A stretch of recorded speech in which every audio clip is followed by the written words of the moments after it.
لیکن آپ سب سمجھتے ہیں ایسا نہیں ہے. جو لوگ پڑھے لکھے ہیں، اللہ تعالیٰ نے انہیں علم دیا ہے، بھئی شیطان تو عیسائیوں کو بھی بہکاتا ہے، ہندوؤں کو بھی، سکھوں کو بھی، مسلمانوں کو بھی، یہودیوں کو بھی. شیطان تو آدم کی اولاد، اور آدم کی اولاد میں ہی تو یہودی اور ہندو اور عیسائی اور مسلمان قومیں آئی ہیں نا. چھوٹے سے نقطے کی بات ہے، لیکن عام بھولے والے مسلمان یہاں یہی نالج نہیں رکھتے. وہ کہتے ہیں شاید شیطان صرف اسلام میں ہی ہے، یا اسلام. ارے بابا، ہر مذہب میں، ہر دین میں، ہر قوم کے لیے، ہر نبی اور اس کی امت کے لیے شیطان کو جو ہے چھٹی دی گئی کہ بھئی تم کر لو جو کرنا ہے. ہر مذہب سچا تھا اپنے اپنے دور میں، ہر نبی سچا تھا اپنے اپنے دور میں، ہر کتاب سچی تھی اب تحریف ہونے سے پہلے، امینڈمنٹ ہونے سے پہلے، اپنی اپنی جگہ پر. تو پھر مسلمانوں کو یہ ساری باتیں ہمیں جان لینی چاہیے کہ شیطان صرف میرے آپ کے لیے، کلمہ پڑھنے والوں کے لیے نہیں ہے، وہ انگریزوں کے لیے بھی ہے، ہندوؤں کے لیے، عیسائیوں کے لیے، اور سب کو وہ کوشش کر رہا ہے تکلیفیں دینے کی، سب کو ڈیٹریکٹ کرنے کی کوشش کر رہا ہے. کوئی قوم زیادہ ہو گئی، کوئی کم ہوئی، کسی نے زیادہ بچت کر لی، تو یہ ساری چیزیں بھی آپ کے سامنے ہیں، روزے روشن کی طرح یہ ساری چیزیں عیاں ہیں. ہم نے بات کی کہ شیطان ہر جگہ ہے، وہ ہر جگہ پہنچ سکتا ہے with the blinking of an eye. 1 second کے 1000ویں حصے میں دنیا کے ایک کونے سے دوسرے کونے میں پہنچ بھی سکتا ہے. اللہ تعالیٰ نے طاقتیں دی ہیں اسے. میں اور آپ کون ہوتے ہیں اس کو روکنے والے؟ کیسے روک سکتے ہیں؟ نہیں، ہم اسے نہیں روک سکتے، ہم صرف خود کو بچا سکتے ہیں. The point is this, how to save yourself, کہ ہم نے اپنے آپ کو کیسے بچانا ہے. شیطان کی طاقت کو ہم نہیں کچھ کر سکتے، اس کی طاقتیں اپنی جگہ پہ موجود رہیں گی، اور وہ قیامت تک کام کرتا رہے گا. قیامت تک اس کی یہ جاری رہے گی اسٹرگل، اور قیامت کے بعد اس کے ساتھ کیا ہونے والا ہے ہم نہیں جانتے. یہ اللہ تعالیٰ جانتے ہیں کہ قیامت کے بعد اس کا مستقبل کیا ہوگا، اور کیا اس کی زندگی ہوگی نہیں ہوگی، کیا اس کا انجام ہوگا، وہ آپ علیحدہ رکھ دیں، اس میں ہمارا کوئی نالج نہیں ہے. تو شیطان جو ہے کہاں کہاں ہوتا ہے. اب یہ بات تو سب کے سامنے. دیکھیں، عام مسلمان بڑا جذباتی ہوتا ہے. پہلے بھی بات ہوئی، عام مسلمان، میرے آپ جیسا مسلمان بڑا جذباتی ہوتا ہے. اس کو کہیں کہ بھئی تیرے گھر میں شیطان ہوگا، تو میرے گھر میں شیطان کیسے ہو سکتا ہے؟ میرے گھر میں تو قرآن پاک پڑھا ہوا ہے، میرے گھر میں تو 4 قرآن پڑھے ہوئے ہیں. تو یہ بات عالم جانتے ہیں، اور آپ لوگ بھی جو سمجھدار ہیں وہ جانتے ہیں کہ قرآن پاک پڑھا ہو گھر میں شیلف میں، وہ کسی شیطان کو بھگا نہیں سکتا. قرآن تو طاق میں رکھنے کی کتاب نہیں ہے، گوٹا کناری میں سجا کے ڈسپلے کرنے کی. یا یہ نہیں ہے کہ اس کی شعائیں سے، اس کی برکت سے ہی شیطان نہیں آئیں گے. جی نہیں، ہر گھر میں شیطان ہے، ہر گھر میں قرآن بھی ہے. تو بچہ کیسے جا سکتا ہے؟ اس قرآن پاک کو کھول کر، اور اس کو پڑھ کے، اور اس کو سمجھ کے، اور اس پہ عمل کر کے. اب شیطان بھاگے گا وہاں سے. بھگایا قرآن نہیں ہے، لیکن آپ یہ تو دیکھیں کہ آپ سمجھتے بند قرآن پڑھا ہے اور شیطان بھاگ جائے گا، یا جادو اثر نہیں کرے گا. ارے نہیں، وہ پوری امپلیمنٹیشن کریں گے تو پھر وہی قرآن انشاءاللہ ہماری حفاظت فرمانے والا، اور اسی سے ہم گائیڈنس لیتے ہیں، رہنمائی لیتے ہیں. بہت چھوٹی سی بات ہے، لیکن اسی بات پہ آدھی سے زیادہ مخلوق تو ڈی ٹریک ہو چکی ہے. ان کا بلیف ہی کچھ اور ہے. اگلی بات، مسلمان کتنے جذباتی ہیں. میں نے کسی کو کہا محفل میں کہ میں نے مسجد میں شیطان دیکھا. تو وہ کیا ہوا آپ سمجھ سکتے ہیں، مجھے کیا کیا سننا پڑا. جو کچھ ان کی زبان پہ آیا وہ انہوں نے مجھے کہا کہ تمہارا دماغ خراب ہے، تم اعمیٰ کو مسجد میں شیطان، اللہ کا گھر، اللہ کے گھر میں شیطان کا کیا کام. میں نے کہا میرے پاس ثبوت ہے، میری بات کا یقین نہ کریں.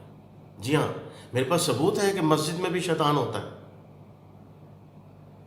جی آپ کو تو پتہ ہے ثبوت؟ نہیں پتہ؟ تو چلیں، جن کو نہیں پتہ ان کے لیے حاضر ہے. مسجد میں بھی شیطان ہوتا ہے. کبھی مسجد میں کوئی واقعہ سنا زیادتی کا؟ جی. مدرسے میں سنا؟ حجروں میں سنا؟ گرجا گھر میں سنا کہ کوئی بدفعلی اور بد زیادتی اس طرح سے ہوئی ہو؟ اور مندر میں سنا؟ یقیناً آپ کیسے نہ کر سکتے ہیں. جتنے واقعات آپ نے سنے یا وہ رپورٹ ہوئے، اس سے سینکڑوں گنا زیادہ واقعات ہیں، ہیپننگز ہیں، انسیڈنٹس ہیں. رپورٹ تو 100 میں سے 10، بہت مشکل سے 100 میں سے 10 رپورٹ ہوتے ہیں. 90 تو رپورٹ ہی نہیں ہوتے. یہ وہی کام ہے جیسے آج کل ریپ کا چل رہا ہے کہ جی کتنے رپورٹ ہوتے ہیں, بہت کم رپورٹ ہوتے ہیں, نہ ہونے کے برابر. کیوں؟ ہر بندے کو اپنی عزت اور معاشرے میں اپنا رہنا ہے, تو وہ ایک زیادتی ہو گئی اس پہ پھر. اور یہ ہمارا سسٹم ایسا ہے کہ اس وکٹم کو اور زیادہ ذلیل و خوار کیا جاتا ہے جب وہ ڈسکلوز کرتا ہے یا جب اس کو وہ رپورٹ کرتا ہے. تو مسجدوں میں کیا کیا نہیں ہوتا یا کیا کیا نہیں ہوا, میری بات نہ مانیے, ہسٹری اٹھا لیجیے. مندروں میں کیا ہوتا یا ہوتا رہا یا ہوتا ہے, اور گرجوں میں کیا ہوتا ہے, مذہبی درسگاہوں میں کیا ہوتا ہے, یہ مدرسوں میں کیا ہوتا ہے, ہر جگہ نہیں. لیکن بات پھر وہی ہے, سوال ہمارا صرف یہ تھا کیا شیطان مسجد میں ہوتا ہے؟ جی ہاں, اور اس کا ثبوت, اس کی دلیل, اس کا آپ کو بات بتائی جا رہی ہے, ریئلٹی, گراؤنڈ ریئلٹی, کہ یہ جو واقعات ہوتے ہیں کون کرواتا ہے؟ جی شیطان آ گیا تھا. مولوی صاحب فرماتے ہیں جی شیطان آ گیا تھا تو میں نے یہ کر گزرا. تو شیطان مدرسے میں آیا نا, مسجد میں آیا نا, حجرے میں آیا نا. کتنے کلام پاک تھے وہاں پر, 5 ٹائم اذان دی جاتی تھی, 5 وقت نماز پڑھی جاتی تھی اور پڑھی جاتی ہے. تو وہاں بھی شیطان. تو بھولے بھالے مسلمانوں کے لیے یہ آگاہی کی بات ہے کہ شیطان کی کوئی ریسٹرکشن نہیں ہے کہ وہ کہیں جائے گا, مسجد میں نہیں جا سکتا, مندر میں نہیں جا سکتا. بھئی مسجد اور مندروں میں ہم جیسے انسان ہوں گے, ہم جیسے مسلمان ہوں گے, ہم جیسے کوئی دینی دوسرے مذاہب کے لوگ ہوں گے جو آج کل ہیں, تو پھر شیطان کے راستے تو کھلے ہیں. وہ تو کوئی اور مسجد ہے, وہ تو کوئی اور مولوی ہے. اور اس بات کو بھی چھوڑ دیں, یہ تو ثبوت آپ کو سب کو سمجھ میں آ گیا, بلکہ آپ سب جانتے ہیں, اس کے گواہ ہیں. میری بات نہ مانیے, خود اپنا نالج دیکھ لیجئے, لینڈ گراؤنڈ ریئلٹیز دیکھ لیجئے. اگلی بات, منبر رسول پہ جو بیٹھا ہوا مولوی خطیب, اس کے پیچھے میں نے شیطان دیکھا. اس کے سر پہ شیطان نے, اس مولوی کے سر پہ مولانا عالم فاضل خطیب اعظم, اور اس کے سر پہ ہاتھ رکھا ہوا تھا. اور وہ مولوی شیعہ سنی فساد پیدا کر رہا تھا. وہ مولوی فرقہ بازیوں کا درس دے رہا تھا منبر رسول پر بیٹھ کر, مسجد کے اندر بیٹھ کر. جو مولوی اس طرح کی خرافات کرتے ہیں اور کر رہے ہیں, تو کیا وہ شیطان ان کے ساتھ نہیں ہے؟ کیسی باتیں کرتے ہیں جناب. حقیقت پسند بنیے, ریئلٹی از ریئلٹی. مسجد کے اندر شیطان نہیں ہے تو یہ کیا ہو رہا ہے؟ یہ کیوں ایک دوسرے کے خلاف دنگا فساد؟ اور ہمیں تو بتایا جاتا ہے کہ جی اللہ کی رسی کو مضبوطی سے تھام لو اور آپس میں تفرقہ نہ ڈالو. تو یہ مولوی تو وہاں بیٹھ کے جوش دلا رہے ہیں, ایک دوسرے کے خلاف لڑائی کروا رہے ہیں, ایک دوسرے کے خلاف جذبات کو مجروح کر رہے ہیں. یہ شیعہ ہے, وہ سنی ہے, وہ وہابی ہے. تو شیطان مسجد میں بھی ہے. مؤذن کے ساتھ شیطان دیکھے گئے. جی ہاں, آپ حیران ہو جائیں, نہ مانیں, لیکن عقل سلیم بھی تو آپ کو اللہ نے دی ہے نا, اور دنیا کے واقعات بھی آپ کے سامنے ہیں. مؤذن جو تنخواہ دار مؤذن ہے, جس کی وہ جسٹ لائک کہ جاب ہے, جیسے میری جاب ہے, آپ کی جاب ہے, کام کریں گے پیسے ملیں گے, نہیں کریں گے نہیں ملیں گے. وہ اس کو صرف جاب سمجھتا ہے. اللہ اکبر اللہ اکبر اللہ اکبر اللہ اکبر. وہ 5 وقت اذان دیتا ہے, دل میں کچھ نہیں ہے, وہ دل میں ایمان نہیں ہے. کہاں وہ حضرت بلال حبشی کی اذان, اللہ اکبر کہنا, اور دیدار بھی ہو رہا ہے, اور آنکھوں سے آنسو, اور آواز دل مٹھی میں آ جاتا ہے, اور ایسی ہے طاری ہو جاتی کیفیت مسلمانوں پر اذان سن کر. تو وہ ہے اذان. یہ جو, اور آج کل بھی ماشاءاللہ بہت اچھے مؤذن موجود ہیں. ہم بات دیکھیں, کیا کہتے ہیں اسے, یہ ایکسیپشنز آر ایوری ویئر. سب ایک جیسے نہیں ہوتے, اور نہ یہ باتیں میں کر رہا ہوں یہ 100% نہیں, یہ تو یہ آپ کو بتایا جا رہا ہے کہ پاسبلٹیز آر دیئر اور ہوتی ہیں. تو وہ مؤذن اپنی ڈیوٹی کر رہا, اللہ اکبر اللہ اکبر. اسی طرح امام مسجد ایسی نماز سے گزر, ایسے امام سے گزر. علامہ اقبال تو یہی اسی کیفیت کو دیکھ کے تو فرما گئے کہ تیری نماز بے حضور تیرا امام بے سرور, تیری نماز بے سرور تیرا امام بے حضور. تو یہ ساری کیفیات تو وہ دیکھ کر انہوں نے شاعری کی, سمجھ کے جانچ کے, کہ یہ امام مسجد کیا کر رہا, اللہ اکبر, آپ اس کے پیچھے نماز پڑھ رہے ہیں, اور وہ ساری پڑھ کے السلام علیکم وعلیکم السلام, اور اس کے دل میں کچھ خشوع و خضوع, کوئی چیز, کوئی مزہ نہیں, کوئی چیز نہیں ہے. بس ایک روٹین میں اس نے سجدے کی ایک رکوع میں گیا اور آپ اس کے پیچھے میں اس کے پیچھے.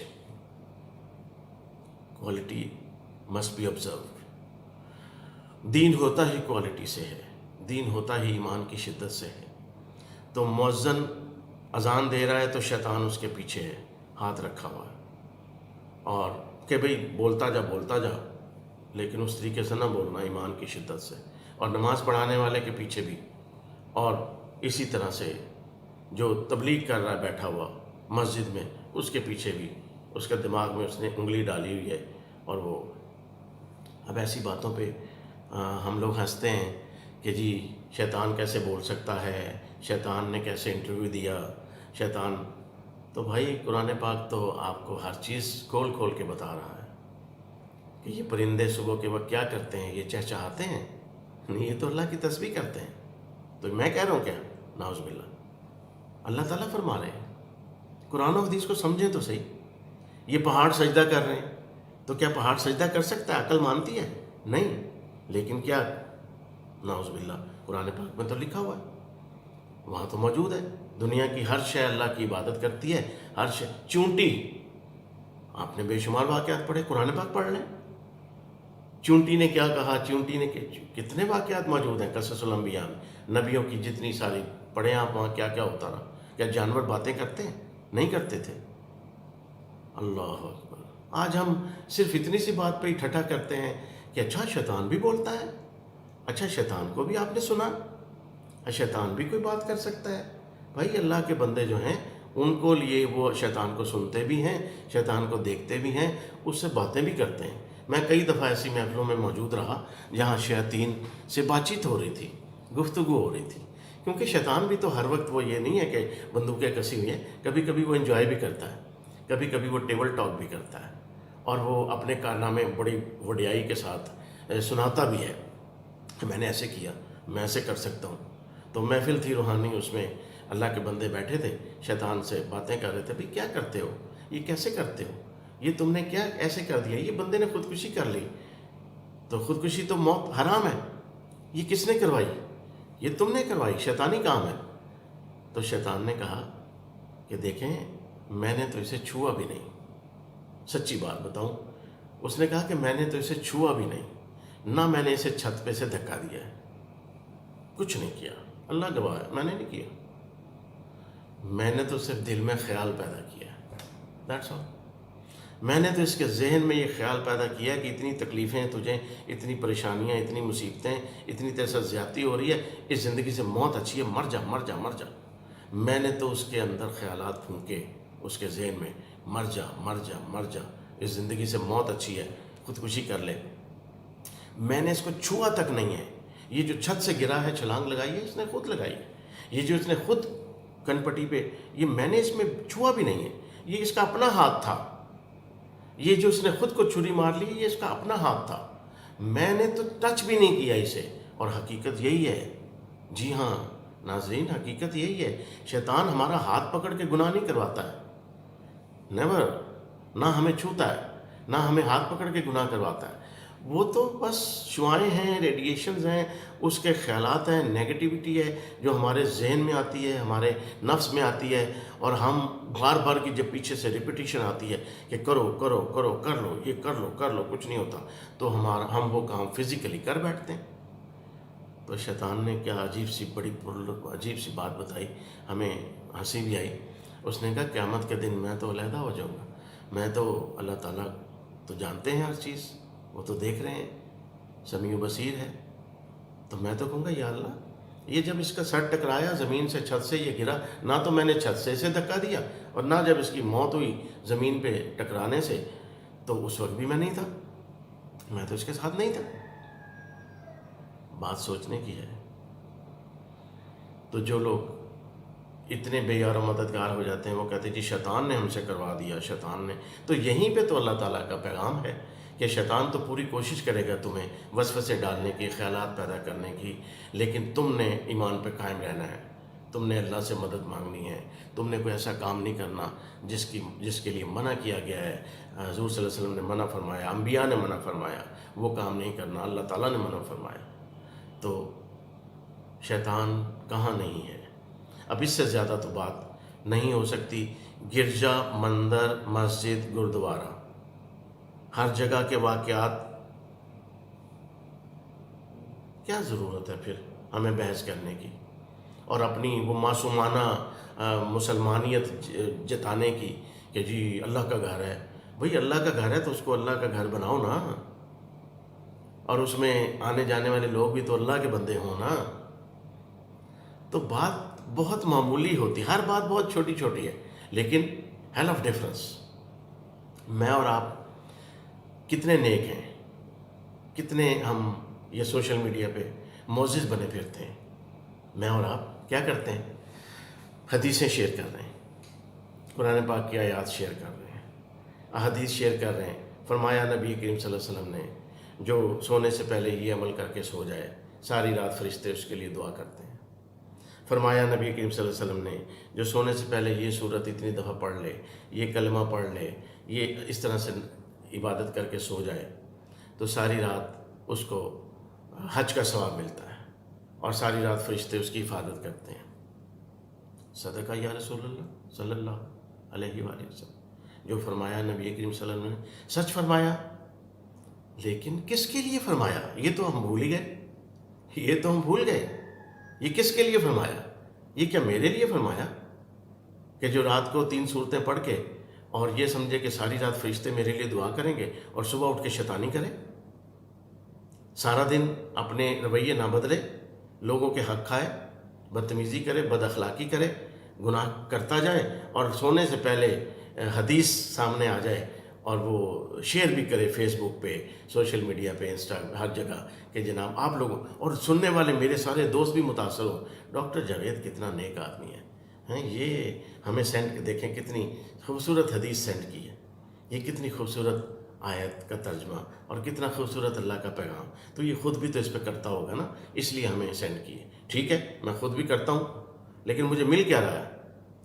بھئی وہ کس کے لیے ہیں؟ بہت بڑی بات ہے. آج کل سوچ لیجئے، میں اور آپ اس میں انوالو ہو چکے ہیں. ہم لوگ اچھی نیت سے ہی چلیں، ہم شیئر کرتے ہیں احادیث کو، کوٹیشنز کو اور اس طرح کی چیزوں کو اچھی نیت سے کرتے ہیں چلیں. لیکن وہ جو آپ تو پڑھے لکھے ہیں، آپ تو سمجھ سکتے ہیں بات، جس کو آپ نے بھیجی ہے وہ ایک عام مسلمان ہے. وہ سمجھتا ہے کہ دن بھر جو مرضی کرو، رات کو یہ سورت پڑھ لو، نبی کریم صلی اللہ علیہ وسلم فرمایا تو ساری رات سارے دن کے گناہ بخشے گئے. کیا یہ اسلام ہے؟ اور یہ عبادت کر کے اس طرح سے سو جاؤ تو حج کا ثواب، کیا یہ اسلام ہے؟ اور وہ اپنی زندگی بدل نہیں رہا. صبح اٹھ کے اس نے وہی کام کرنا ہے، سوتے وقت وہی کچھ کرنا ہے جو کہ منع کیا گیا ہے، اور سونے سے پہلے حدیث سامنے رکھ لینی ہے کہ جی آپ سوچئے تو صحیح، لمحہ فکریہ ہے، رونگٹے کھڑے ہو جائیں گے. ہم لوگ کیا کر رہے ہیں اور ہم کس چیز کو پھیلا رہے ہیں؟ لیکن انہیں سمجھائیں بھائی، بات یہ ہے کہ جو فرمایا نبی کریم صلی اللہ علیہ وسلم وہ تو سچ فرمایا، لیکن ایک بات آپ مس کر رہے ہیں. کس کے لیے فرمایا؟ صحابہ کرام کے لیے فرمایا، پہلی بات. اور ان لوگوں کے لیے فرمایا جو آج بھی صحابہ کرام کی تقلید کرتے ہیں، آج بھی قرآن و حدیث پہ عمل کرتے ہیں. ان کے لیے سچ فرمایا، 101% سچ، کہ یہ آیت پڑھو، یہ سورہ پڑھو، یہ رات کو اس طرح سے عمل کر کے سو جایا کرو، یہ دعا کر کے ساری رات تمہاری حفاظت بھی ہوگی، فرشتے بھی تمہارے لیے دعا کریں گے، خیر و برکت بھی ہوگی، اور جناب حج کا ثواب بھی ملے گا، سب کچھ ہوگا. لیکن کس کے لیے؟ اس دور میں اپنے فالورز کے لیے، صحابہ کرام کے لیے، اور آج کے دور میں ان لوگوں کے لیے جو صحابہ کرام کے کیا فالورز ہیں اور نبی کریم صلی اللہ علیہ وسلم کی سنت اور احادیث پہ عمل کرنے والے ہیں، ان کے لیے ہے. ارے یہ بات سوچئے، بات آپ سمجھ گئے ہیں. بہت سارے لوگوں کو، آپ چونکہ سارے میرے عالم فاضل لوگ ہیں، دوست ہیں، بہت سارے لوگوں کو تو پہلے سے پتہ ہے، لیکن یہ ان مسلمانوں کے لیے ہے جن کو میرے جیسا بندہ جو اگر کچھ سمجھتا ہے تو وہ حدیثیں شیئر کر کر کے بھیج رہا ہے. تو ساتھ یہ کیوں نہ کہے کہ میاں یہ حدیث کا جو فائدہ بتایا گیا ہے، یہ جو اس کی برکت بتائی گئی ہے، یہ اس صورت میں ہے کہ صبح اٹھ کے بندے کا پتر بھی بننا ہے، صبح اٹھ کے احکام الہی پہ بھی چلنا ہے، کسی کو تکلیف نہیں دینی، حقوق العباد بھی پورے کرنے ہیں، جھوٹ نہیں بولنا ہے، دغا بازی نہیں کرنی، خرافات نہیں کرنی، تو پھر تو ساری رات اور سارا دن تیرا نیکیاں ہی نیکیاں ہیں۔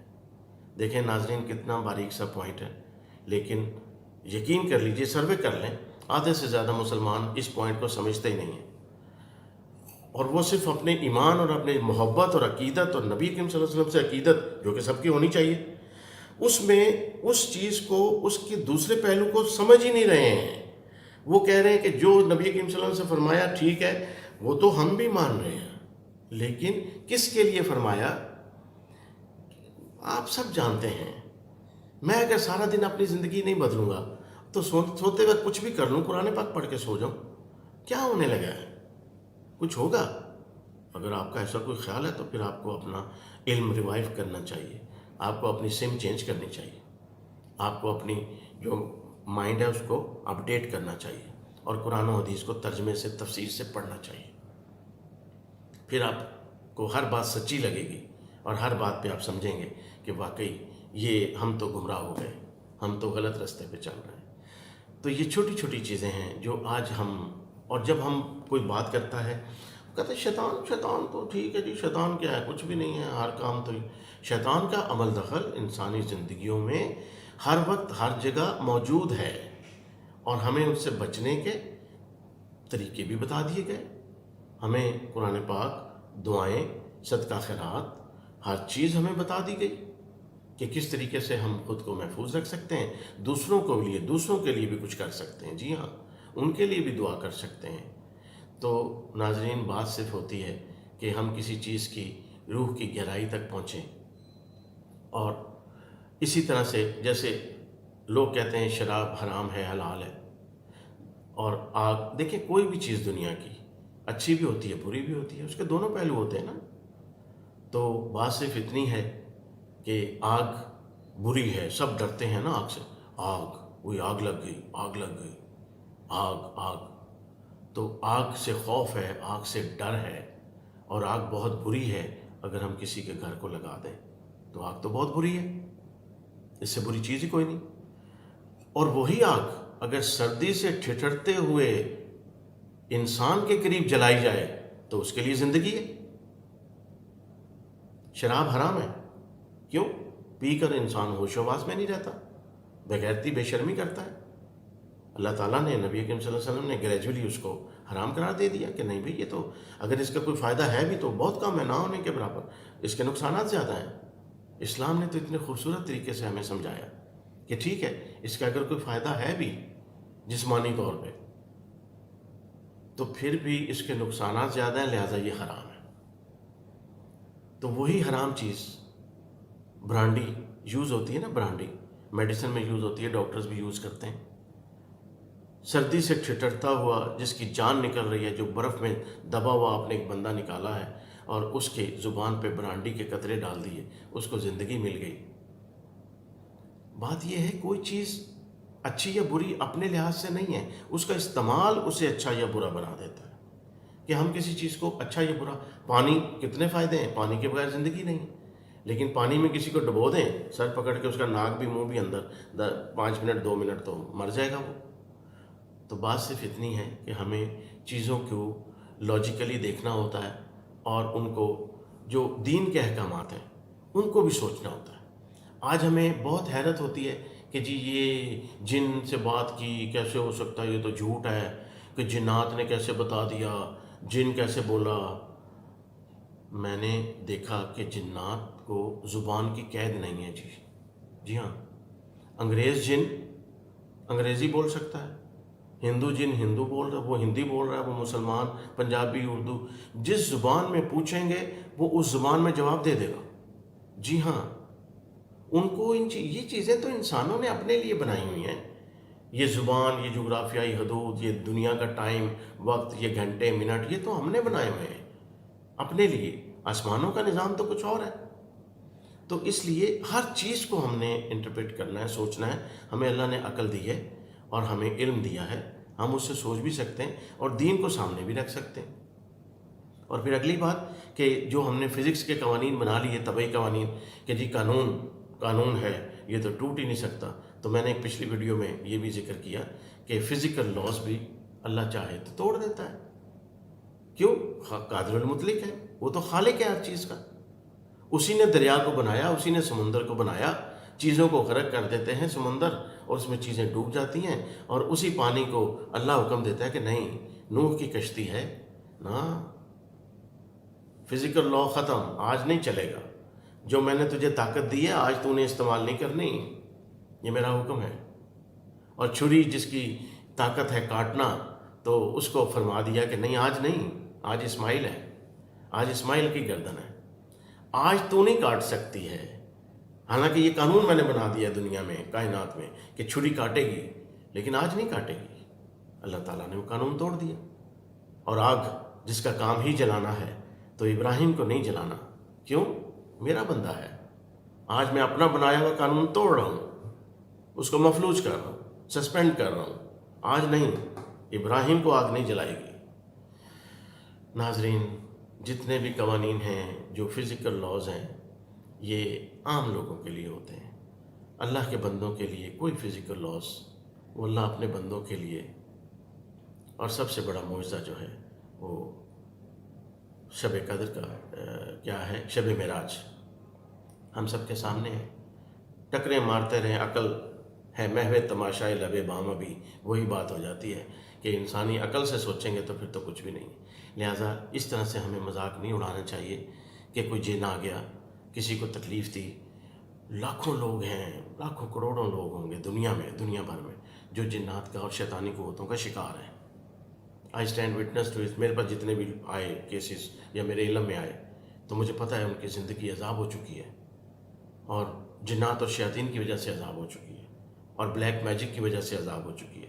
یہ تو جس کو سر پڑے اسی کو پتہ ہوتا ہے نا، وہی بھگتتا ہے. باقی تو مذاق اڑاتے ہیں. اچھا جادو بھی ہوتا ہے، اچھا تعویذ بھی ہوتا ہے. توبہ استغفار کریں، اللہ تعالیٰ آپ کو بچائے، مجھے بچائے. ہوتا ہے، لیکن یا اللہ ہمیں بچا لینا.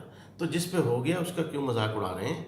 اس سے ہمدردی کریں، اس کی مدد کریں، اس کو ریسکیو کریں، جو کچھ کر سکتے ہیں اس کے لیے کریں. اس کو حوصلہ دیں کہ کوئی بات نہیں، اللہ کی طرف سے آزمائش ہے، انشاءاللہ ہم بھی تمہارے ساتھ ہیں، ٹھیک ہو جائے گا. تو ساری چیزیں، جب قرآن پاک آپ کو ہر چیز بتا رہا ہے، جانور بھی بول سکتے ہیں، چونٹیاں بھی بول سکتی ہیں، جنات، شیاطین، اور ہر چیز اللہ کی تسبیح بھی کرتی ہے، بے جان چیزیں. تو پھر جب ہم دنیا میں وہی باتیں کرتے ہیں تو کیوں مذاق اڑاتے ہیں، کیوں ہنستے ہیں؟ اسی لیے کہ قرآن کو ترجمے سے نہیں پڑھا، قرآن پاک کو ہم نے سمجھا نہیں ہوا. اور کتنے پرسنٹ لوگ ہیں جو روحانی باتوں کا مذاق اڑاتے ہیں، تمسخر اڑاتے ہیں، اس لیے کہ انہیں ABC بھی نہیں آتی اپنے دین کی، اپنے مذہب کی. اور وہ کہتے ہیں جی ہم الحمدللہ مسلمان ہیں، اور 2-4 حج بھی کیے ہوئے ہیں ماشاءاللہ، ہر سال اعتکاف میں بھی بیٹھتے ہیں، روزے بھی رکھتے ہیں. ناظرین، اصل بات تو یہ ہے، اللہ کا اور بندے کا معاملہ کچھ اور ہی ہوتا ہے.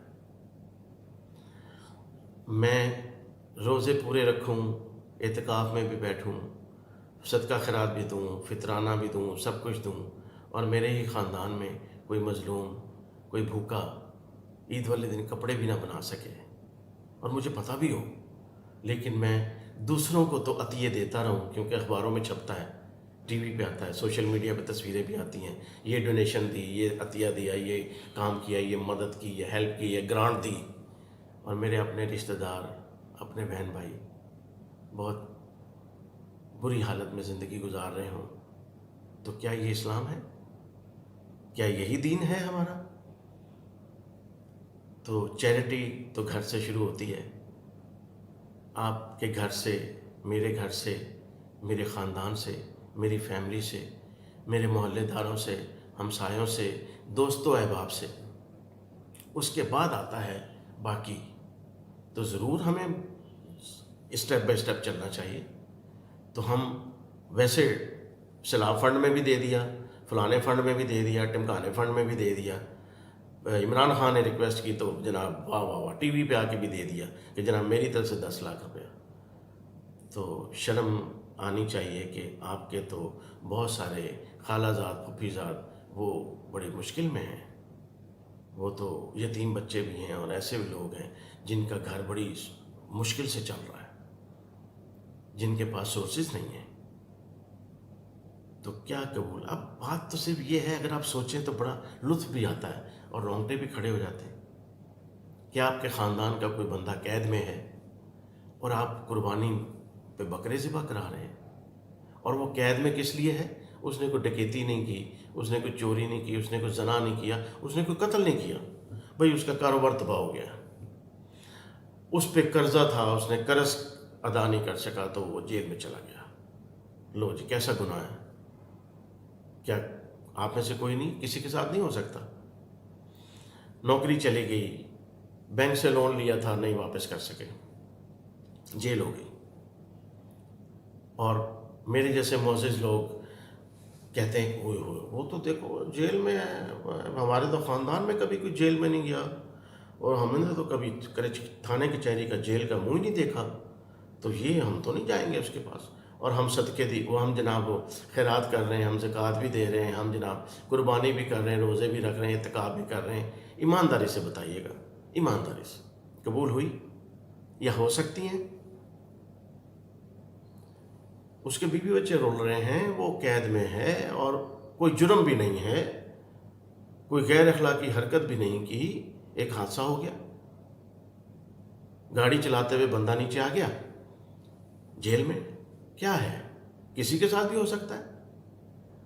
تو آپ کو اس کی فکر نہیں ہے، اور ویڈی لینی ہے بڑی شاندار 5 لاکھ روپے کی، اور حج کرنے جانا ہے جی، عمرہ ہر سال کرتا ہوں جی، نماز، اور ہر سال میں روزے جناب اعتکاف اور عمرہ تو سعودی عرب میں ہوتا ہے جی۔ وہ تو جیل میں یار، یہ وہ پتہ نہیں اپنے کیے کی چھوڑیں، اس نے کام ہی غلط کیے، وہ تو ہے ہی خبیث، اس نے تو ہماری بھی بے عزتی کروا دی، ہم کیوں اس کے پیچھے جائیں؟ انا للہ و انا الیہ راجعون۔ تم مسلمان ہو، تمہیں دیکھ کر شرمائے یہود، ایسے ہی نہیں باتیں کر گئے حضرت علامہ اقبال۔ یہ چیزیں دنیاوی واقعات دیکھے، مشاہدہ کیا، اور پھر جو ہے بات چلی کہ بھئی اصل چیز کیا ہے۔ یہ تو مسلمان تو ٹوٹلی ڈی ٹریک ہو چکے ہیں، ہمیں تو پتہ ہی نہیں ہے ہم نے کرنا کیا ہے اور کیا نہیں کرنا۔ جمعہ پڑھ لیا، نماز پڑھ لی، اور جناب شوشا کر لی، اور آیتیں حدیثیں شیئر کر لیں، خود کو نہیں بدلا۔ مکیں گیا گل نہیں باندھی، وہ آپ نے سنا۔ اور بات یہی ہے کہ آپ کو پتہ ہے یا نہیں؟ مجھے تو پتہ ہے، میرے علم میں تو بہت سارے لوگ ہیں حاجی، جن کو میں حاجی نہیں کہہ سکتا ہوں، میں نہیں کہہ سکتا ہوں۔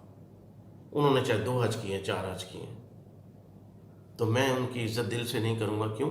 مجھے پتہ ہے کہ وہ دنیا میں کیا کرتے ہیں، میری آنکھوں کے سامنے کیا ہو رہا ہے، یا اس حاجی نے میرے ساتھ کیا کیا، تو مجھے اس کے حج کا کیا فائدہ؟ وہ اور 10 حج کر رہا ہے، دنیا میں بنتا پھرے الحاج، نیک اور جناب بڑا فلاحی ریاست کا جناب نمائندہ، اور میں جناب بہت بڑا سوشل ویلفیئر ہوں، اور میں جناب انسانیت کی فلاح کے لیے کام کر رہا ہوں۔ اپنے خاندان کی تو خبر لے جا کر، جو اللہ اور اس کے رسول نے رستہ بتایا ہے، جو سیکوینس بتایا ہے، جو ترتیب بتائی ہے، اس پہ تو چل۔ دوسروں کے لیے مدد کر کے، اخباروں ٹی وی میں سارا کچھ سوشل میڈیا پہ کر کے، تو تو نے اپنے تو حقوق پورے نہیں کیے۔ کیا ہے؟ کیسا تضاد ہے؟ ان باتوں سے تو بہت دکھ ہوتا ہے، کلیجہ کٹتا ہے کہ ہم پڑھے لکھے لوگ ہو کے ایسا کرتے ہیں۔ لیکن بات صرف وہی ہے، وہ پڑھے لکھے بھی، ہم تعلیم دنیاوی پڑھے لکھے ہیں، قرآن کا علم ہمارے پاس نہیں ہے، احادیث کا علم ہمارے پاس نہیں ہے، اور ہم ڈی ٹریک ہو چکے ہیں۔ تو ناظرین، بات ہو رہی تھی شیاطین کی، شیطان کا ہیڈ کوارٹر، وہاں پہ روزانہ رول کال ہوتی، جی ہاں، اٹینڈنس لگتی ہے، بگ باس پوری دنیا سے شیاطین آتے ہیں، رول نمبر 1005 کیا کیا؟ جی میں نے تو گھر میں خوب دنگا فساد کروایا ہوا ہے، روز لڑائی ہوتی ہے میاں بیوی میں، بچوں میں، روز جناب۔ او ویل ڈن، یہ تمہارا بیچ، ایک بیچ کا اضافہ ہو گیا، ایک میڈل اور لگ گیا، گو کنٹینیو اٹ، گو اہیڈ، کرتے رہو، شاباش جی۔ رول نمبر 205، میں نے جناب بس دن رات اس کو ڈپریشن میں رکھا ہوا ہے، اور وہ ڈپریشن کا اینڈ پھر یہی خودکشی ہے، اور پھر لڑائی جھگڑے اور یہ ساری چیزیں۔ فکر نہ کریں، ہر بندہ، ہر شیطان، چاہے وہ کیپٹن ہے، میجر ہے، کرنل ہے، اپنی اپنی رپورٹیں جمع کرواتا ہے ہیڈ کوارٹر میں، اور وہ جا کے بتاتا ہے اور اس کے مطابق اسے آشیرواد دی جاتی ہے، اس کی طاقت میں اضافہ کیا جاتا ہے، اس کے بیجز میں اضافہ کیا جاتا ہے اور اسے واپس بھیجا جاتا ہے کہ جاؤ گے۔ یہی وجہ ہے، غور سے سنیے، کہ شیطانی قوتوں کا شکار، جن بھوتوں کا شکار، جادو ٹونے کا شکار لوگ دن اور رات میں کچھ وقت ایسا آتا ہے جب وہ بالکل بھلے چنگے ہو جاتے ہیں، بالکل بھلے چنگے ہو جاتے ہیں۔ وہ حیران ہو جاتے ہیں، میں تو بالکل ٹھیک، میری دردیں غائب، میرا سر ہلکا اور میرا دل خوش، کچھ وقت کے لیے۔ یہ وہ وقت ہے جب وہ حاضری لگوانے گیا ہوا ہے۔ جی ہاں، پیشی ہے اس کی، نئی طاقت لے کے آئے گا اور پھر گرائے گا آپ کو اور پھر گر جائیں گے۔ تو یہ اس سے پہلے کہ وہ نئی طاقت لے کے آئے تو ہمیں بھی کوئی شیلٹر کر لینی چاہیے، حصار کلام پاک کے، دعا کے، ایمان کی پختگی کے، تاکہ وہ آئے اور ٹکرے مارے، پھر زیادہ طاقت بھی کچھ نہ کر سکے۔ تو شیطان مختلف ہیں، ان کے عہدے بھی مختلف ہیں، اور چونکہ یہ باتیں میں نے کہیں پڑھی نہیں ہیں، آپ کو پہلے بھی بتایا کہ ایسی محفلوں میں بیٹھا رہا ہوں کہ جہاں پہ شیطان سے باتیں ہوتی رہیں، ان کے انٹرویو بھی ہوتے رہے، جنات کے انٹرویو بھی ہوتے رہے، جنات سے بھی پوچھا کہ تم کیا کرتے ہو، یہ کیسے تم نے مرگی کا دورہ ڈلوا دیا، یہ کیسے انجیکشن لگا تو مرگی ٹھیک ہو گئی، یہ 3 ٹائم دوائی کھاتی ہے تو اس کو دورہ نہیں پڑتا، حالانکہ تم تو اس کے ساتھ ہی ہو، تو کیا تمہاری طاقت ختم ہو گئی؟ ایپیوال، ٹیگرول اور فینو باربیٹون نے تمہاری طاقت ختم کر دی، جنات کا اثر ختم کر دیا۔ جن سے پوچھا ہم نے کہ بھئی کیا کیا، اب یہ ایپیلیپٹک اٹیک کیوں نہیں ہوتا، یہ مرگی کا دورہ کیوں نہیں پڑتا پچھلے 3 مہینوں سے، جب سے سائیکیٹرسٹ نے یہ دوائیاں لکھ کے دے دی ہیں، تو کیا ہو رہا ہے؟ تو اس نے ہمیں بتایا کہ یہ ہو رہا ہے، اس طریقے سے ہوتا ہے، اور یہ دورہ نہیں پڑ رہا، اس کی بھی کہانی اس نے سنائی، یہ دوائی کیا کر رہی ہے اور میں کیا کر رہا ہوں۔ بڑی مزے کی بات، بڑی دلچسپ، لیکن ایسی کہ ماننی پڑی۔ جی ہاں، ماننی پڑی۔ ڈاکٹرز کو بہت ضروری ہے اپنا نالج اپ ٹو ڈیٹ کرنا، اور سائیکیٹرسٹ کو، سائیکالوجسٹ کو تو بہت ہی ضروری ہے کہ وہ روحانیت میں آئیں، روحانی علم سیکھیں اور قرآن و حدیث کو ترجمے سے پڑھیں، تفسیر سے پڑھیں، تو بے شمار ان کی جو ان کے مریضوں کی بیماریاں ہیں ان کا علاج ان کے سامنے آ جائے گا، اور ان بیماریوں کی وجوہات بھی وہ جان پائیں گے۔ میڈیکل ڈکشنری میں تو جو ہے، امریکن میڈیکل ایسوسی ایشن تو جو کہہ رہی ہے، برٹش جو کہہ رہا ہے وہ تو اپنی جگہ پہ ہے کہ جی یہ کیا ہے، یہ اسکیزوفرینیا ہے، یہ ٹینشن ہے، ڈپریشن ہے، یہ OSD ہے، یہ فلاں ہے فلاں ہے، وہ تو جو ہے دنیاوی طور پہ علم۔ لیکن جب آپ قرآن و حدیث کو پڑھیں گے تو یہ ساری نفسیاتی اور دماغی بیماریاں، ذہنی امراض، ان کی بھی آپ کو بیک گراؤنڈ مل جائے گی، ان کی سورس مل جائے گا، ان کی روٹ کاز آپ کو مل جائے گی قرآن و حدیث سے، اور اگلی بات، قرآن و حدیث سے ہی ان کا سلوشن بھی مل جائے گا۔ جی ہاں، پھر یہ دوائیاں کھانی نہیں پڑیں گی، پھر یہ علاج اس طریقے سے نہیں کروانا پڑے گا، تو قرآن و حدیث سے ہمیں ان کا سلوشن بھی مل جائے گا، اور یہ ہم نے کر کے دیکھا، اور ہمارے پاس کیسز موجود ہیں کہ جو ٹرنکولائزر پہ تھے، جو سیڈیٹیو میڈیسنز پہ پیشنٹ تھے، کس طرح سے گریجولی ان میڈیسن کو وڈرا کروایا گیا، اور ان کا جب روحانی علاج کیا گیا کلام پاک کی برکت سے، صدقہ خیرات کی برکت سے، دعاؤں کی برکت سے، تو کس طریقے سے آہستہ آہستہ ان کی دوائیاں چھوٹ گئیں اور وہ بھلے چنگے ہو گئے، اور آج تک وہ دنیا داری میں اپنا کام کاج، اپنا رول نبھا رہے ہیں۔ اصل چیز تو ہوتی ہے چور کو پکڑنے کی، جڑ کو پکڑنے کی، جبکہ آج کا میڈیکل سسٹم جو ہے صرف ظاہری علامتوں کو پکڑتا ہے، ظاہری باتوں پہ جاتا ہے، وہ روٹ کاز نہیں سمجھتا، اور زیادہ سے زیادہ یہی لکھ دیتا ہے ریزن ان نون۔ کسی بیماری ایسی دماغی امراض کا پوچھیں تو وہ بولتے ہیں جی ریزن ان نون، ابھی تک کوئی وجہ پتہ نہیں سمجھ نہیں آئی کہ یہ ڈوپامن، یہ انسیفلن، یہ انکیفلین اور سیروٹونن اور یہ ساری چیزیں کیسے کم ہو گئیں، یہ کم ہو گئیں تو یہ پرابلم ہوئی، لیکن یہ کیسے کم ہو گئیں یہ نہیں انہیں پتہ، ریزن ان نون۔ پرابلم بھی کوئی نہیں ہے، ٹیسٹ بھی سارے صحیح ہیں، یہ نیورو ٹرانسمیٹر کی سیکریشن کم ہوئی تو فٹس پڑنے شروع ہو گئے۔ بھئی وہ کم ریز سے ہوئی ہیں، شیطان کی طرف سے ریز آ رہی ہیں، ان ریز نے ان چیزوں کو متاثر کیا، برین سیلز کو، اور انہوں نے اپنی وہ سکڑ گئے۔ سمپل سی بات ہے، سائنس پڑھی ہوئی ہے تو سمجھ جائیں، شعائیں آ رہی ہیں ہائی انٹینسٹی کی، برین میں انٹر ہو رہی ہیں، برین میں کنجیشن اور سکڑاؤ پیدا ہوگا، برین سیلز متاثر ہوں گے، ان کی سیکریشنز نارمل نہیں رہیں گی، فٹس پڑنے شروع ہو جائیں گے، ڈپریشن، ٹینشن، جتنی بھی ایسی بیماریاں ہیں نیورولوجیکل وہ ساری شروع ہو جائیں گی، اور ہم ٹیسٹ کر کے EEG کر کے MRI کر کے ساری چیزیں اسکیننگ کر کے ہم کہیں گے جی فلاں بیماری ہے جی یہ، اور اس کی دوائی یہ فلاں کیمیکل ہے، یہ گولی صبح دوپہر شام کھانی ہے۔ جی ہوا کیوں؟ جی فلانا جو نیورو ٹرانسمیٹر ہے نا وہ کم ہو گیا۔ جی کیوں کم ہو گیا؟ یہ تو نہیں پتا، ریزن اننون۔ تو یہاں سے قرآن کی تعلیم شروع ہوتی ہے کہ reason unknown must be known. دعوت عام ہے ڈاکٹرز کے لیے۔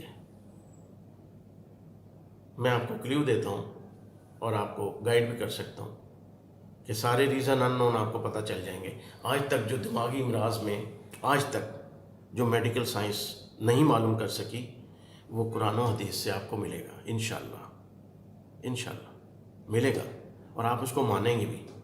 پھر آپ مریضوں کو وہ سکھائیں گے، مریضوں کو وہ تلقین کریں گے، وہ چیزیں سکھائیں گے، مریضوں کے لیے وہ کام کریں گے۔ تو پھر ابھی ڈاکٹر جاوید احمد صاحب ہیں، یہ سروسز ہاسپٹل میں، آپ نے سنا ہوگا، ان کی ویڈیوز بھی دیکھی ہوگی، زبردست۔ تو ہاسپٹل میں بیٹھ کر بھی دعا ہو رہی ہے، جی ہاں، اور وہ ڈاکٹر، میڈیکل ڈاکٹر اسپیشلسٹ جو ہے وہ سمجھتا ہے کہ روحانیت کیا ہے۔ وہ سمجھتا ہے کہ بیماری تو ٹھیک ہے جو ہو گئی، میں نے ڈرپ لگانی ہے، انجیکشن بھی دینا ہے، لیکن اس کو جڑ سے کیسے ختم کرنا ہے؟ تو پھر قرآن و حدیث کا سہارا لیا جاتا ہے، پھر کلام پاک کا سہارا لیا جاتا ہے، اور بے شمار سینکڑوں ہزاروں مریض ٹھیک ہوئے، شفا یاب ہوئے، اور یہاں تک کہ لوگ یہ بھی لوگوں کے زبان سے نکل گیا کہ ڈاکٹر جاوید جو ہیں سروسز ہاسپٹل میں، ان کے وارڈ میں تو اسرائیل نہیں آتا، ان کے مریضوں پہ اسرائیل نہیں آتا، ان کے وارڈ میں اسرائیل نہیں آتا، کیونکہ وہ ڈاکٹر صاحب کیا کرتے ہیں؟ وہ ساتھ کلام پاک سے علاج کرتے ہیں۔ اللہ اکبر، کاش سارے ڈاکٹرز ہی ایسے ہو جائیں اور یہ اپنی پھونپاں چھوڑ دیں، یہ اپنی شوشہ چھوڑ دیں، اور یہ اپنی غرور تکبر سے نیچے آ جائیں۔ کیا کر لیا تم لوگوں نے؟ میں نے کیا کر لیا؟ آپ نے کیا کر لیا؟ 20 سال تعلیم حاصل کر لی، کیا اسپیشلائزیشن سے کیا مل گیا؟ جو مل گیا اس کا فائدہ ہم دے رہے ہیں دنیا کو، لیکن اس سے آگے ڈکا لگا ہوا ہے، اس سے آگے بند باندھا ہوا ہے، اس سے آگے رکاوٹ ہے۔ ارے اس کو بھی دور کریں تو پھر انسانیت کی فلاح و بہبود ہے، اور وہ کیسے دور ہوگی؟ وہ قرآن پاک کا علم حاصل کرنے سے ہوگی، وہ قرآن پاک کو سمجھنے سے ہوگی، اور اس پہ عمل کرنے سے ہوگی، میری بھی اور میرے مریضوں کی بھی۔ تو باتیں بہت معمولی ہیں لیکن رزلٹ بہت بڑے ہیں، رزلٹ بہت بڑے ہیں۔ میرے پاس ایک مریض ہے ایپیلیپسی کا، مرگی کا، تو ہم ہر مریض کو، ہمارا تو کام ہے ہر مریض کو کہنا کہ بھی ٹھیک ہے تمہاری بیماری تو ہے، اس کے لیے ہم علاج کرتے ہیں، جو بھی ہیں چلیں، دوائی آپ کو دے دی، آپ کا کوئی ایکوپنکچر سے علاج ہو گیا، کوئی کپنگ سے، ہجامہ سے ہو گیا، کچھ ہو گیا، سب کچھ ٹھیک ہے، سب کچھ کرتے رہیں، لیکن اصل بات ہے جان کیسے چھڑانی ہے۔ تو ہم ہر مریض کو ٹپ دے دیتے ہیں کہ اگر مستقل ٹھیک ہونا چاہتے ہو تو یہ کرنا پڑے گا۔ جو لوگ مان لیتے ہیں اللہ تعالیٰ کی طرف سے ان کی بہتری بس لکھی ہوتی ہے، تو جو لوگ نہیں مانتے اللہ تعالیٰ کی طرف سے ان کی عقل پہ بھی پردہ پڑا ہوتا ہے، اور ان کی اپنی بھی بیچ میں عمل دخل ہوتا ہے، خباستوں کا، کم علمی کا اور بدگمانیوں کا، لہٰذا وہ نہیں مانتے، تو وہ پھر ساری زندگی مرتے دم تک وہ دوائیوں پہ ہی رہتے ہیں۔ تو کلام پاک سے جو علاج ہے برحق ہے، اور اس میں کوئی بھی 1% بھی کسی قسم کا ڈاؤٹ نہیں ہونا چاہیے۔ میں آپ کو بتا رہا تھا مرگی کا مریض تو 10 سال 12 سال سے دوائیاں کھا رہا ہے، تو بچا ہوا ہے، پھر بھی دورہ پڑ جاتا ہے کبھی نہ کبھی، ذرا سی بھی کوئی بد پریزی ہو گئی، کچھ ہو گیا، دورہ پڑ جاتا ہے۔ تو میں نے انہیں کہا کہ آپ کا پریسکرپشن تو بہت اچھا ہے، یہ تو بڑے اچھے نیورولوجسٹ ہیں، یہ بڑے اچھے سائیکیٹرسٹ ہیں، بڑے تجربہ کار ہیں، ان کا نسخہ آپ استعمال کر رہے ہو، تو اس سے اچھا نسخہ تو کوئی بھی نہیں آپ کو دے سکتا، ضرور اس کو استعمال کریں۔ انہوں نے کہا جی پھر بھی ہو جاتا ہے، تکلیف ہو جاتی ہے۔ تو میں نے کہا ٹھیک ہے، پھر ایسا کریں کہ کتنا پیسہ لگ گیا؟ جی اتنا پیسہ لگ گیا، اللہ نے دیا بھی ہوا، ہاں جی پیسے کی کوئی بات نہیں، اللہ تعالیٰ نے دیا ہوا۔ تو میں نے کہا ہر مہینے کوئی 20-25 ہزار نکال سکتے ہو؟ ہر مہینے 20-25 ہزار نکال سکتے ہو؟ کہ بسم اللہ، کیوں نہیں نکال سکتے؟ آپ کو دینا ہے؟ میں کہا نہیں، مجھے تو نہیں دینا. 20-25 ہزار روپے ہر مہینے نکالو اللہ کی راہ میں. کیسے نکالو؟ ہر مہینے ایک جانور گھر لے کے آؤ، ایک بکرا خوبصورت تگڑا. دیکھیں ہم صدقہ بکرا بھی دیتے ہیں، وہ فٹ پاتھ پہ کھڑے ہوتے ہیں نا، ہاتھ لگاؤ تو نیچے گر جاتے ہیں، وہ چھوٹے چھوٹے بکری کے بچے. 5,000 10,000 12,000 کیا ہے جی بکرا صدقہ. اور ہم وہ اتنا بڑا آدمی، سیٹھ، کمپنی کا مالک، اور وہ فٹ پاتھ سے بکرا لے کے دے کے کسی کو سمجھتا ہے میں تو سیف ہو گیا، میرا تو فرض پورا ہو گیا، صدقہ خراب. ارے بھائی اپنی حیثیت تو دیکھو. اللہ نے تمہیں دیا کتنا ہوا ہے، دنیا میں کتنا مقام ہے، کتنا کماتے ہو، کتنا کھاتے ہو، مہینے کا گھر کا خرچہ کیا ہے. اور اللہ کی راہ میں 10-15 ہزار کا بکرا لیا جس کو ہاتھ لگاؤ تو گر جائے، اور دے کے تو پھر. اور اس سے بھی جو آگے ہیں 2 قدم آگے، میرے جیسے کم ظرف لوگ، وہ جناب بڑی گاڑی میں جا رہے ہیں، 40 لاکھ کی گاڑی، اور سڑک کے کنارے کھڑا ہوا ہے چھچڑے لے کے بندہ، چیل کبوں کو ڈالنے والا گوشت چھچڑے لے کے کھڑا ہوا ہے، شاپر بنایا ہوا اس نے، 10-10 روپے، 20-20 روپے، 50-50. وہ جو 40 لاکھ کی گاڑی میں بیٹھا ہے وہ اس کو اشارہ کرتا ہے تو وہ جناب 1 پیکٹ 2 پیکٹ گاڑی کے اوپر سے بار کے چیلوں کو ڈال دیا. اچھا وہ گوشت اتنا بد گوشت ہے، اتنی بدبودار گوشت ہے، وہ پتہ نہیں کن جانوروں کے کلیجی اور یہ اور وہ چھچڑے، کہ اس کو گاڑی والا ہاتھ بھی نہیں لگا سکتا، سونگھ بھی نہیں سکتا. وہ اس کو دیکھتا ہے تو کہتا ہے ٹھیک ہے تم پھینک دو. اللہ کی راہ میں اتنا گند بھلا کھا سکتے ہو، ہاتھ بھی نہیں لگا سکتے. اور وہ 10-20 روپے یا 50 روپے کے چھچڑے پھینک کر وہ 40 لاکھ کی گاڑی میں بیٹھا ہوا بندہ، جس کی کمپنیاں ہیں یا اس کی تنخواہ لاکھ روپے مہینہ، 2 لاکھ روپے مہینہ ہے، وہ یہ سمجھتا ہے کہ میرا صدقہ ادا ہو گیا. اور میں نے ان سے پوچھا کبھی صدقہ دیتے ہیں؟ الحمدللہ جی روز دیتا ہوں. تو میں نے کہا اگر برا نہ منائیں تو بتائیں کیا دیتے ہیں. تو کہنے لگا جی میں جب گھر سے نکلتا ہوں تو اس طرح روزانہ میں چیل کبوں کو گوشت پھینکتا ہوں. بہت ہنسی آئی، افسوس بھی ہوا. تو میں نے ان سے سارا جانتا تھا، میں نے کہا آپ کی انکم اتنی ہے، آپ کی حیثیت یہ ہے، تو یہ اللہ کے راہ پہ وہ چیز جو گندی ہے، جس سے بدبو آ رہی ہے، چلو جانوروں کو ہی ڈالنا ہے تو جانوروں کو اچھا گوشت بھی تو ڈالا جا سکتا ہے نا، جو تم گھر میں پکاتے ہو وہی قیمہ کرو اور جا کے چیلوں کو منہ کو ڈال دو. جب اللہ کی راہ میں دینا ہے، اپنے جسم کا صدقہ دینا ہے، تو گندی چیزیں دینے کا کیا فائدہ. تو یہ ہے مسلمانوں کی حالت. اور یہ ہم سب لوگ جو ہیں پتہ نہیں کس طریقے سے ہم خود کو مسلمان کہلاتے ہیں، ہمیں سمجھ سے باہر ہے یہ ساری چیزیں. لیکن اللہ تعالی ہم سب کو ہدایت نصیب فرمائے. اور کسی سے ضرورت نہیں ہے، آپ کو کسی کی ضرورت ہی نہیں ہے کہ ہم کچھ کسی کی شاگردی اختیار کریں، کچھ کریں. یہ کلام پاک ہمارے پاس موجود ہے، اس کو روز پڑھیں، روز سمجھیں، ایک آیت کو، ایک سورت کو بار بار پڑھیں، بار بار سمجھیں. ہر دفعہ ایک نیا مطلب، ہر دفعہ ایک نئے معنی، نئی تشریح، نیا کانسیپٹ ذہن میں آئے گا اور رونگٹے کھڑے ہو جائیں گے اور پتہ چلے گا کہ وہ نجات کس میں ہے، یہ جو کچھ میرے ساتھ ہو رہا ہے اس کا حل کیا ہے. ہر چیز کی جب ہمیں سمجھ آتی ہے تو ہمیں کیا ضرورت ہے پیری فقیری لوگوں کے پیچھے بھاگنا، تویز دھاگے کروانا، یہ ساری چیز ہمیں ضرورت نہیں ہے کسی چیز کی. ہر چیز تو ہمارے گھر میں موجود ہے، لیکن ہم نے اسے گوٹا کناری میں لپیٹ کے سبز رنگ کے غلاف میں اور بڑی عزت احترام کے ساتھ اوپر رکھا ہوا ہے کہ جناب بیک نہ ہو اور نیچے نہ ہو اور اوپر نہ ہو. اور اس کو کبھی کھولتے بھی ہیں تو بس الف لام میم ذالک الکتاب لا ریب فیہ ھدی للمتقین الذین یؤمنون بالغیب. کیا کہا اللہ نے؟ جی یہ تو نہیں پتہ، یہ اللہ کیا فرما رہے ہیں یہ تو نہیں پتہ. انا للہ و انا الیہ راجعون. اللہ حافظ.